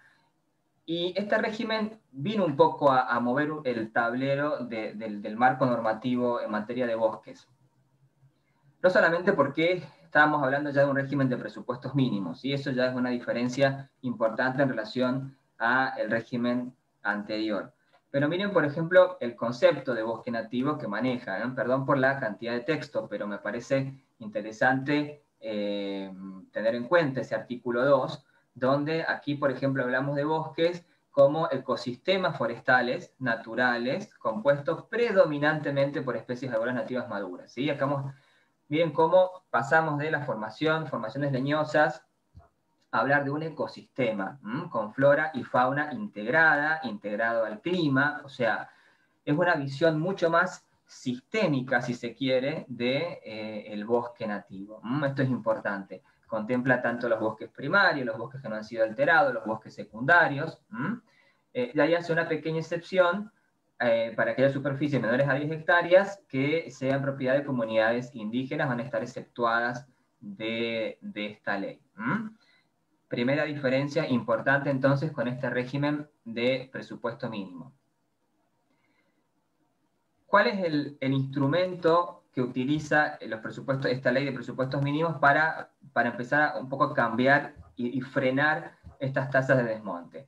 Es un instrumento de gestión que posiblemente ustedes ya conocen, el ordenamiento ambiental del territorio. En este caso, un ordenamiento ambiental del territorio específico para los bosques nativos. Este ordenamiento distingue 3 categorías, rojo, amarillo y verde, dependiendo del nivel de conservación que tengan esos bosques. Y dependiendo entonces en la categoría o en la zona, o en el color que queden los bosques nativos en cada provincia, van a ser las actividades que estén permitidas y prohibidas. Por supuesto que en la zona roja se van a permitir muy pocas actividades, solamente actividades de conservación, hábitat de comunidades indígenas, investigación. En la zona amarilla se van a permitir un poco más de actividades, por ejemplo el turismo, algunas actividades de manejo. Por supuesto que ninguna de estas dos se permite el desmonte, y el desmonte total, entendido como un cambio total de cambio de uso del suelo, recién se permite en la zona verde. Esto las provincias no lo pueden modificar, esto es un presupuesto mínimo. Y ustedes dirán, bueno, pero entonces, más que un presupuesto mínimo, parece algo bastante fuerte. En realidad, el punto de concertación es que las provincias no pueden modificar esto, no pueden modificar la obligación de realizar el ordenamiento territorial, pero van a ser ellas las que realicen ese ordenamiento territorial de bosques nativos, ¿sí? Van a ser las propias provincias las que se van a encargar de realizarlo. El presupuesto mínimo nacional dice, ustedes lo tienen que hacer, es obligatorio, y una vez que lo hagan, lo que se puede y lo que no se puede hacer, también lo tienen que respetar. Eso no se negocia. Ahora, ¿quiénes lo van a hacer? Ustedes, provincias, lo van a hacer. ¿Y cómo hacer para que las provincias no terminen haciendo un ordenamiento que en definitiva no ayude a los fines de la ley? Para eso, la ley establece una serie de condiciones. Primero, 10 criterios de sustentabilidad que lista en el anexo 1. Establece de manera obligatoria que el procedimiento tiene que ser participativo, el ordenamiento tiene que ser participativo, o sea, eso le exige a las provincias de alguna manera desarrollar instancias de participación de diferente manera. Algunas hicieron talleres, otras hicieron comisiones, otras hicieron diferentes audiencias públicas, pero la participación de la ciudadanía tiene que estar presente de algún modo. Tiene que tener solvencia técnica e interdisciplinaria. Para eso se dispuso de algunos fondos para que las provincias tuvieran aporte y asistencia técnica, financiera. Al principio no llegó en todos los casos esa asistencia financiera, no llegó en la medida que se buscaba. Ahora eso está un poco más aceitado, pero la ley exige que las provincias lo hagan con cierta solvencia. Por ejemplo, exige hasta un cierto nivel de escala que tiene que manejar el mapa para que nosotros podamos saber si un determinado inmueble, si un determinado lote, si una determinada parcela está en categoría roja, amarilla o verde. Y la última condición, bueno, hay más condiciones en realidad, pero la última que les listo ahí es que tiene que ser actualizado periódicamente este ordenamiento, que después el decreto reglamentario nos va a decir que esa periodicidad tiene que ser cada 5 años. Bien. Ustedes posiblemente estén pensando, bueno, ¿y qué pasó? ¿Las provincias lo hicieron al ordenamiento? Porque suena algo como bastante complejo y difícil. Y generalmente todo lo que es programático, ustedes saben que tarda más de lo que se piensa, ¿no? Y sobre todo cuando las leyes ponen plazos, generalmente no se cumplen. En ese sentido, la ley fue estuvo muy bien diseñada y fue muy inteligente en establecer dos estímulos, uno negativo y el otro más positivo. El estímulo negativo fue prohibirle a las provincias autorizar desmontes hasta tanto no elaboren el ordenamiento ambiental en sus territorios, ¿sí?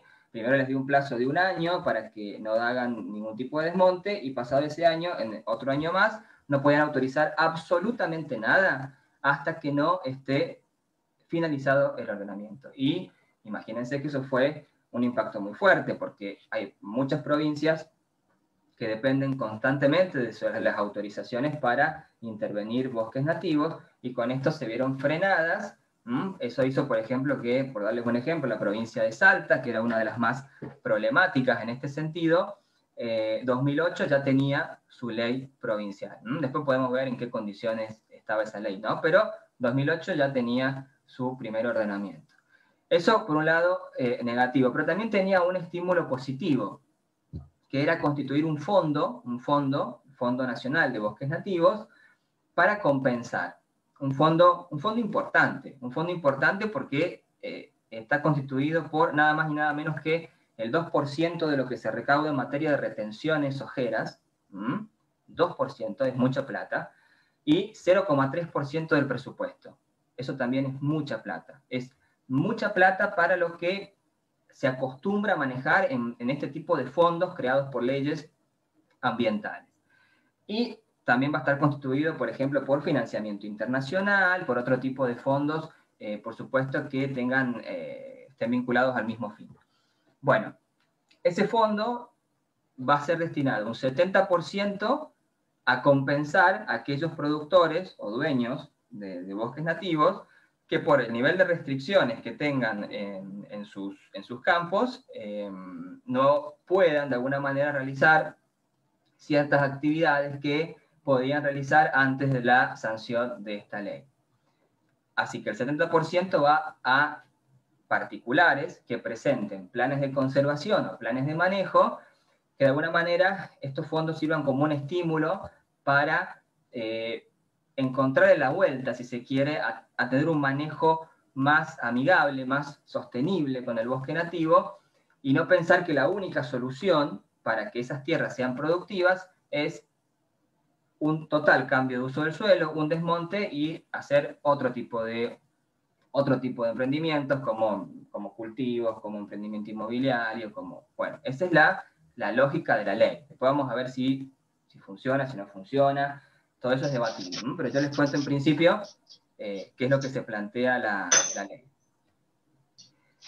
70% para los particulares y el 30% de ese fondo para ayudar a las autoridades de aplicación a que hagan sus ordenamientos y a que fiscalicen la aplicación de esta ley.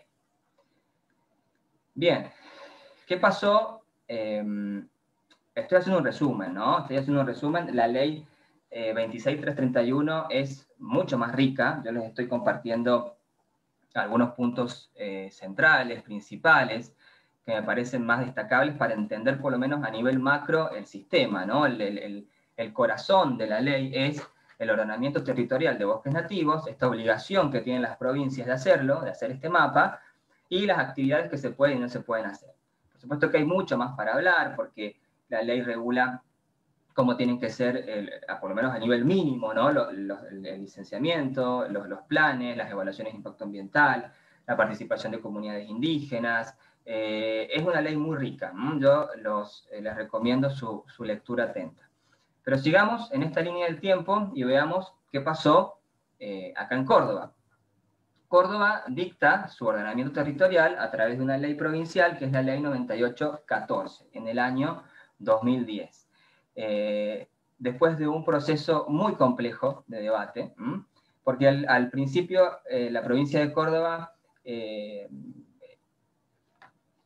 organizó, ideó un plan participativo muy interesante, por lo menos en mi opinión estaba bastante bien armado, a partir del cual se constituía una comisión conformada por entidades de agrupaciones rurales, institutos de investigación, organizaciones de la sociedad civil, diferentes ministerios del gobierno, parques nacionales, una comisión importante que se le dio el nombre de Comisión para el Ordenamiento Territorial de los Bosques Nativos, más conocida como COTBN.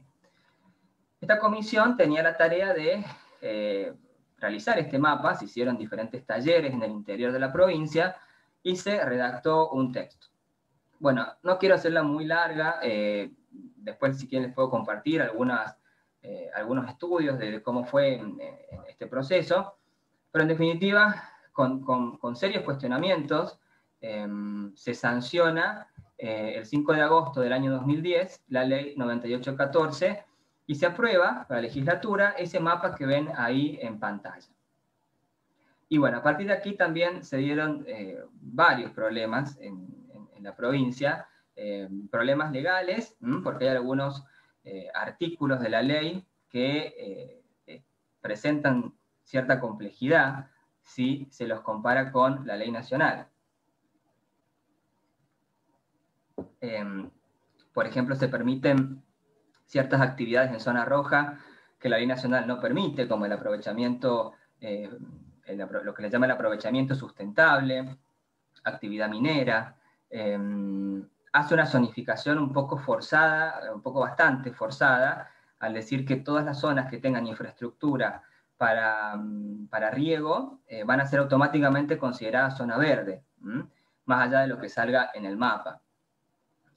Una especie de categorización automática. Estos puntos, bueno, y después otros puntos cuestionables en relación a las audiencias públicas que las establece como facultativas. Pero sobre todo estos dos primeros, y estos que les mencioné recién, fueron observados también por la autoridad nacional. Cuando Córdoba termina su ordenamiento, le dice a la Nación, bueno, Nación, acá está el ordenamiento, estamos en regla. Y Nación les dice, no están en regla porque hay algunas cosas que están mal. Por ejemplo, estos puntos que les mencionaba recién. Córdoba reglamenta esta ley con el decreto 170, que también tiene algunos problemas. Fue un decreto que no conformó ni al sector ambiental, tampoco conformó al sector rural.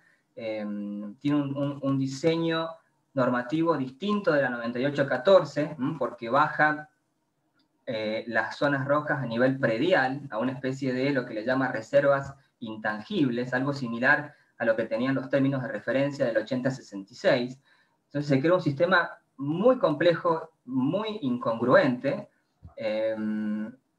y después cuando vienen estos cuestionamientos de Nación, Córdoba se compromete a no aplicar los puntos más controvertidos de la ley 9814, con el decreto 1131 del año 2012 dice, estos puntos controvertidos no los vamos a aplicar, y lo hace a través de un decreto, cosa que también es cuestionable porque no es que es un decreto que modifica una ley, porque no se podría hacer jamás, sino es un decreto donde la autoridad de aplicación se compromete a no aplicar esos aspectos, ¿sí? Pero no deja de ser complejo. Eso a nivel legislativo, ¿no? Pero después, a nivel mapa, también hay algunos problemas en el ordenamiento territorial de Córdoba. Miren, ese mapa que ven al principio es el mapa aprobado el 5 de agosto en la legislatura. En ese mapa hay una cierta distribución de hectáreas en zona roja, amarilla y verde, Tiene muchos problemas ese mapa. Por empezar, es un mapa que está en una imagen JPG, o sea que claramente no tiene la definición técnica que requiere Nación.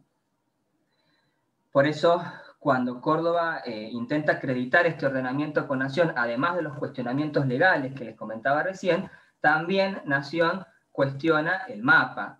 Y después de una serie de negociaciones a través del COFEMA, se logra aprobar, Nación aprueba este mapa que ven ustedes ahí en segundo lugar, que tiene una distribución de zonas rojas, amarilla y verde muy distinta a la que se aprobó. Y este mapa tampoco ha sido aprobado por la legislatura, ¿no? O sea que si ustedes entran hoy a los informes de Nación, van a ver que para Nación, el mapa del OTBN para Córdoba es este segundo, pero si ustedes van a la legislatura de la provincia y piden ver el mapa aprobado el 5 de agosto del 2010, van a ver este primero.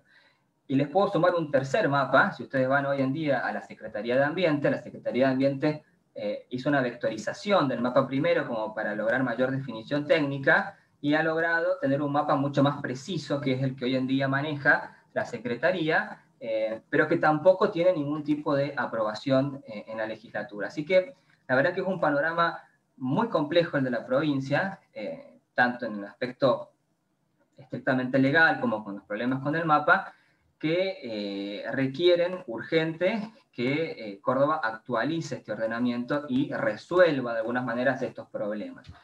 Ya Córdoba está en mora en este sentido 2 veces, ¿sí? Porque la primera actualización se tendría que haber hecho en el año 2015, y en realidad hoy deberíamos ya estar en la segunda actualización. Como ustedes ya saben, se intentó hacer la actualización en el año 2016, pero es un tema súper conflictivo. Cualquier proceso de ordenamiento ambiental del territorio son temas políticamente conflictivos, porque la esencia de un ordenamiento ambiental es justamente el acuerdo y la conciliación con diferentes sectores. Eso es el núcleo de un ordenamiento ambiental. Y justamente, ¿qué implica eso? Implica negociación, trabajo, diálogo, escuchar diferentes voces, lograr consensos, escuchar a los especialistas, y eso es complejo. Eso es complejo, sobre todo cuando muchas de las actividades que tienen que ver con lo que estamos hablando en este momento son actividades muy importantes para la economía de la provincia. Entonces, bueno, no es una tarea para nada fácil, pero es un problema que hoy en día está requiriendo urgente abordaje, tanto del sector. No me gusta hacer esta diferenciación de sectores, ¿no? Pero bueno, como para que me entiendan, el sector ambiental se marcan muchos problemas porque las tasas de deforestación y los problemas siguen existiendo, pero también del sector rural porque la legislación que tenemos no es clara y no da seguridad jurídica para nadie, no se puede hacer nada porque no es un marco normativo claro. En el medio de este problema, en el año 2017, se dicta la ley 10.467 en Córdoba, que es el Plan Provincial Agroforestal. En este caso, esta ley provincial va a buscar las tareas de deforestación, de enriquecimiento, de forestación de especies en cada uno de los inmuebles rurales de la provincia. Ya no como un incentivo, como buscaban las leyes nacionales que les mencioné hace un rato, sino directamente como una obligación. Cada propietario tiene la obligación de tener por lo menos el 2% de su inmueble forestado, con especies, en lo posible, sean nativas, ¿sí? Pero bueno, eso también generó muchos cuestionamientos con este marco normativo, porque se dijo que no iba a haber especies suficientes para lo que implicaba esa demanda y que podía generar problemas con exóticas. Todo eso lo está trabajando actualmente el Plan Provincial Agroforestal para que se logre llegar a esa importante demanda. Y hay otros mecanismos también para cumplimentar con el mandato de la ley. Si el dueño de un campo no cumple con este mandato de forestación del 2%, va a ser pasible de una multa que equivale al valor fiscal, lo que pagan en rentas ese inmueble. Entonces es un apercibimiento importante y bueno, seguramente este plan, la provincia está apostando mucho a este plan provincial, pero bueno, se da en el marco de este problema general que les venía comentando, y entonces vamos a ver cómo empieza ahora su exigencia puntual. Bien, ¿cómo llegamos al presente? A 13 años de la ley, ahí me refiero a 13 años de la ley nacional. Ha pasado ya un tiempo importante, creo que se pueden hacer algunos balances en ese sentido. Ya volviendo a la perspectiva nacional, ¿no? Miren, este es el mapa de los ordenamientos territoriales de las 23 provincias argentinas. Lo primero que podemos decir es que las 23 provincias han concluido su ordenamiento territorial. Está bien, han pasado 13 años, ¿no? La última fue la provincia de Buenos Aires, que era la más morosa en ese sentido, que lo terminó recién en el 2016, pero es importante que podamos decir esto, ¿no? Estas vedas, este apercibimiento, estos incentivos, tanto negativos como positivos, me parece que dieron resultado porque, mal o bien, las provincias han concluido los ordenamientos y más o menos las distribuciones están ahí, como pueden ver en ese mapa. Miren, este gráfico me gusta mucho porque podemos ver muy claramente, muestra la superficie de bosque nativo en cada provincia y la relación, cómo han quedado las categorizaciones en esa superficie, ¿no? De rojo, amarillo y verde. Y ya viendo este gráfico podemos sacar algunas conclusiones, ¿sí? Por ejemplo, es claro que el color amarillo es el que predomina. Era lógico que iba a pasar eso. Salvo en algunos casos muy puntuales, como por ejemplo el caso de Formosa, donde se ve que hay un predominio sospechoso del color verde, o por ejemplo el caso de Córdoba, que tiene un predominio excesivo del color rojo, que eso también llama mucho la atención, ¿sí? Efectivamente, no hace falta ser especialista para advertir que con tanta categoría 1 en Córdoba hay dos posibilidades, o que Córdoba tiene un gran sentido de protección sobre sus bosques, o que evidentemente en Córdoba algo está pasando con esa categoría, que se pueden hacer o no hacer cosas para que tenga un enorme predominio sobre el resto de las categorías. Y bueno, con las actualizaciones, ¿cómo vamos? Algunas provincias ya han presentado su actualización, en el caso, por ejemplo, de San Juan, creo que Misiones ya la tiene aprobada la actualización, Jujuy también está en eso, y creo que me falta una más, el resto todavía está en procesos de actualización. O sea que las actualizaciones, así como el ordenamiento primero fue bastante efectivo, entre comillas, porque, bueno, tuvo muchos problemas, las actualizaciones vienen mucho más rezagadas, ¿sí? ¿Y qué pasó entonces con el desmonte? ¿Fue una buena política o no lo fue esta ley? Miren este gráfico donde podemos ver las tasas de deforestación al año de sanción de la ley, casi un 1%, es una tasa altísima. Acá les decía yo que por estas fechas Córdoba casi llegaba al 2% e incluso superaba el 2%, para que se den una idea, pero a nivel nacional teníamos una tasa casi del 1%. Se puede ver que desde el año 2007 ha bajado la tasa de deforestación, y que a partir del año 2014, 2015, como que quiere tener un pequeño repunte, que eso no está bueno, o sea que se podría decir que, bueno, esto por supuesto que amerita un análisis profundo y complejo, ¿no? Pero en principio podría decirse que la ley de presupuestos mínimos ha tenido un efecto importante en este corto plazo, ha logrado por lo menos modificar en algo este gravísimo problema de nuestro país, pero tiene muchos desafíos por delante. Hay muchas provincias que permiten, por ejemplo, la recategorización predial, o sea que cuando alguien, por ejemplo, está en zona roja o amarilla, pero inician trámites administrativos donde le piden a la autoridad que reconsideren a bajarlo de amarillo a verde, y con eso y la ley habilita ese tipo de recategorización, eso genera muchos conflictos también, conflictos con los mapas, como por ejemplo está pasando con el caso de la provincia de Córdoba. Y el gran conflicto en realidad es la ilegalidad, la cantidad de desmonte ilegal y de deforestación que no está ni en zona roja, amarilla, en verde, porque en realidad no está en ningún lugar, está totalmente clandestino. Se detectan con algunas, con imágenes satelitales, con inventarios, con seguimientos de diagnóstico que se hacen, y son desmontes en la ilegalidad.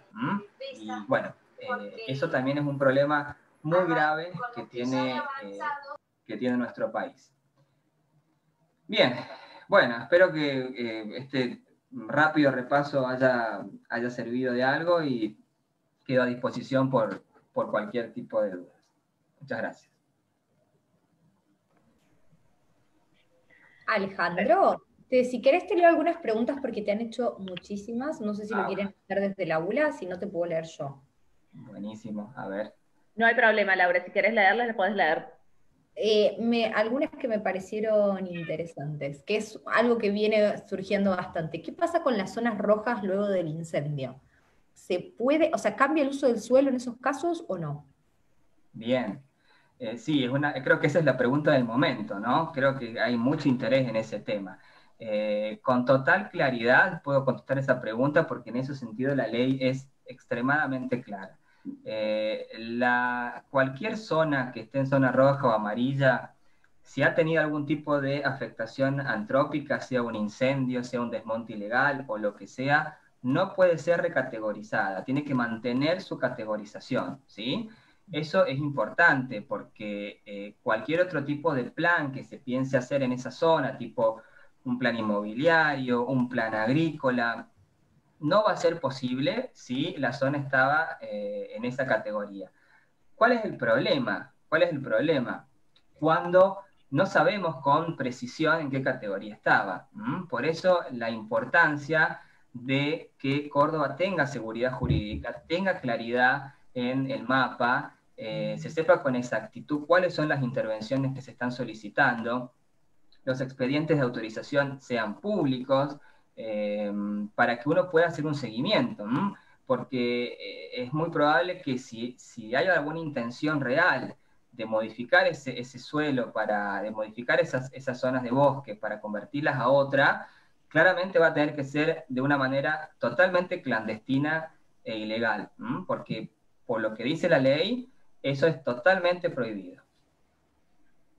Otra de las preguntas que 2 personas consultaron es respecto a los vencimientos del ordenamiento territorial de la provincia de Córdoba. Actualmente lo tiene vencido. ¿Cómo está vinculado eso con las moras? ¿Cuánto tiempo está permitido que ese ordenamiento territorial esté vencido? Y si eso tiene algún tipo de perjuicio para la provincia en relación al Fondo Nacional. Muy buena pregunta también. Sí, está súper vencido, como en muchas provincias.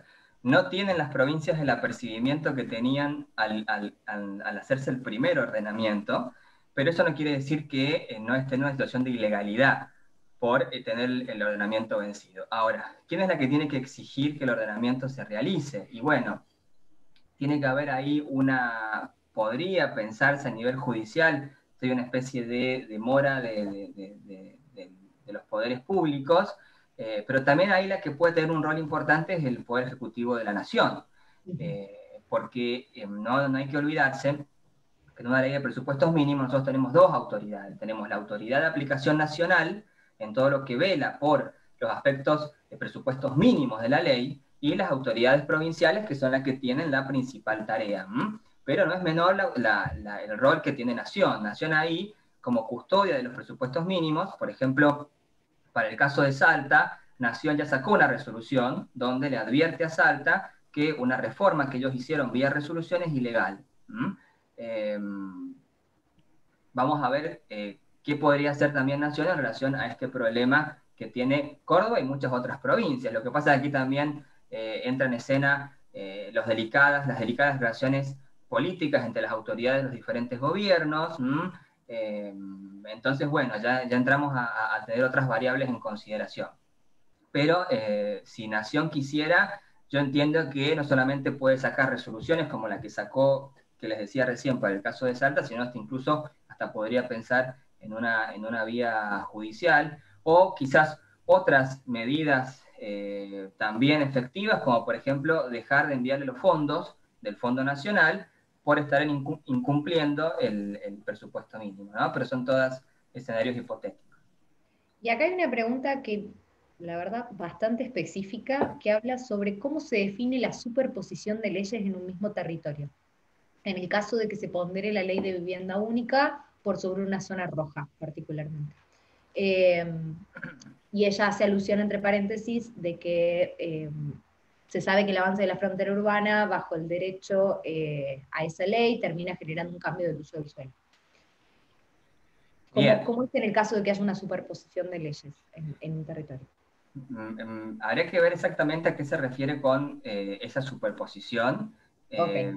porque en definitiva es cierto que hay muchos marcos que pueden estar superpuestos, ¿sí? Sin ir más lejos, el marco de áreas protegidas, del que ustedes hablaron al principio, claramente puede superponerse también con una zona roja o amarilla, entonces ahí hay que ver cómo se conjugan las prohibiciones del régimen del área protegida, del plan de manejo, con la categorización del área de bosques, y capaz que también se nos suma el régimen de corredores, y capaz que también de repente tenemos algo más. Entonces, por eso cuando se hace un ordenamiento, se busca tener en la mesa todas las leyes que van a regular ese territorio para que más o menos todo esté coordinado. Ahora, por la pregunta que hace esta persona, al hablar de vivienda única, me da la sensación de que ahí también hay un tema con acreedores.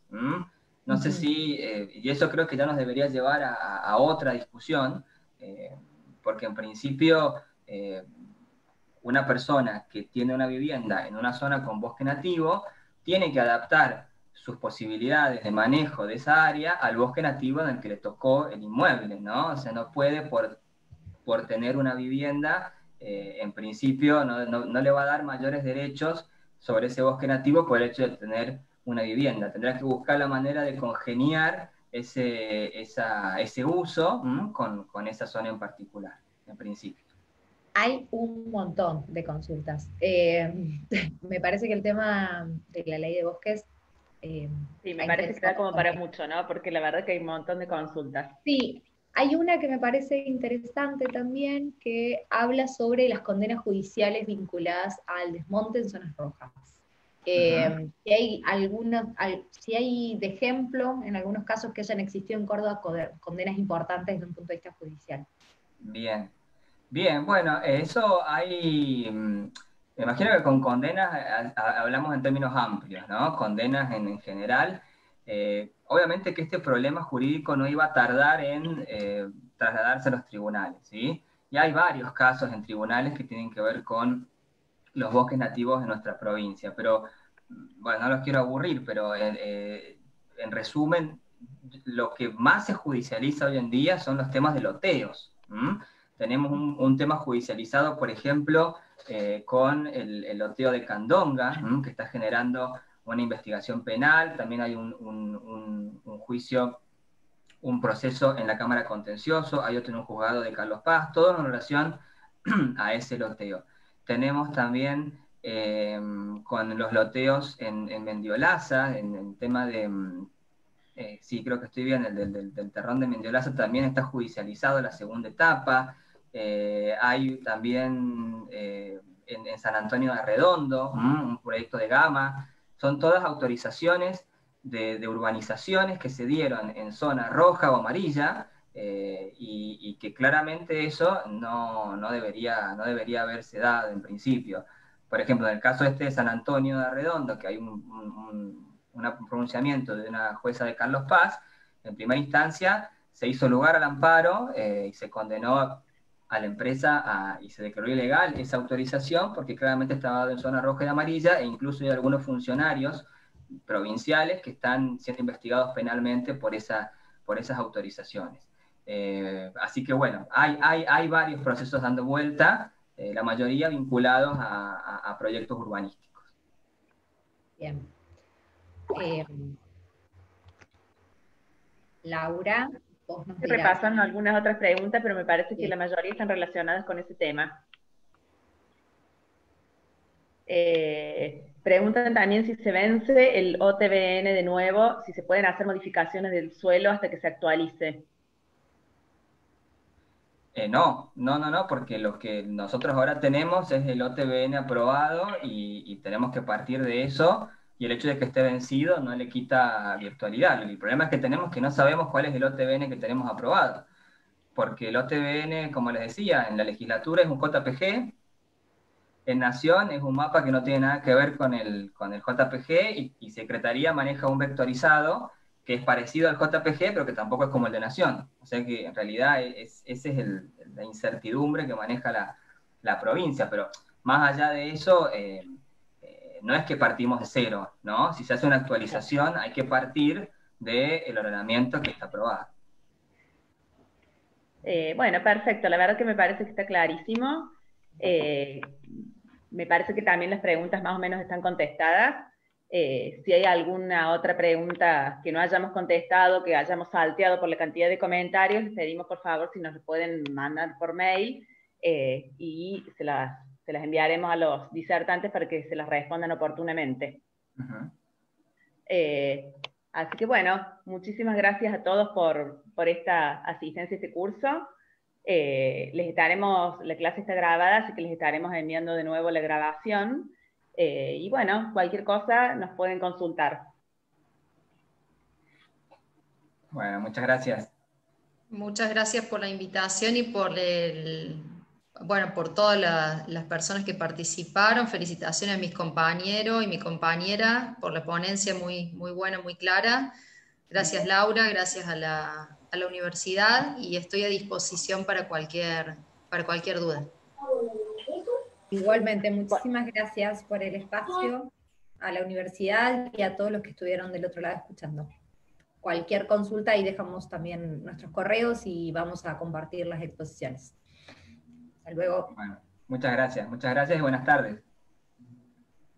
Bueno, adiós, hasta luego.